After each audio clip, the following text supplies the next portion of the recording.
യേശു ജെറീക്കോയെ സമീപിച്ചപ്പോൾ നസ്രായനായ യേശു കടന്നു പോകുന്നു എന്നറിഞ്ഞ് അന്ധനായ ഒരു മനുഷ്യൻ ഉച്ചത്തിൽ നിലവിളിച്ചു, ദാവീദിൻ്റെ പുത്രനായ യേശുവേ, എന്നിൽ കനിയണമേ.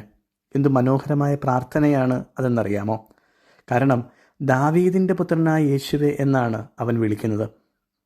എന്ന് പറഞ്ഞാൽ ദാവീദിൻ്റെ സന്തതി പരമ്പരകളിൽ നിന്നും മിശിഹ വരുമെന്ന പ്രവചനം ഞാനിതാ വിശ്വസിക്കുന്നു.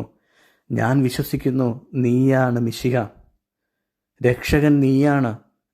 എന്നിൽ കനിയണം, എൻ്റെ സഹനങ്ങളിൽ നിന്നും എന്നെ രക്ഷിക്കണം, എൻ്റെ പ്രശ്നങ്ങളെ നീ പരിഹരിക്കണം, എന്നെ തൊട്ട് സുഖപ്പെടുത്തണം. അപ്പോൾ എന്തു മനോഹരമായ പ്രാർത്ഥനയാണ് ഈ അന്ധനായ മനുഷ്യൻ പ്രാർത്ഥിക്കുന്നത്. വിശുദ്ധ ലൂക്കോസ് എഴുതിയ സുവിശേഷം 18-ാം അധ്യായം 38-ാം തിരുവചനത്തിൽ ചങ്ക് തകർന്ന് അവൻ നിലവിളിക്കുമ്പോൾ ഈശോ അവന് കാഴ്ച നൽകും.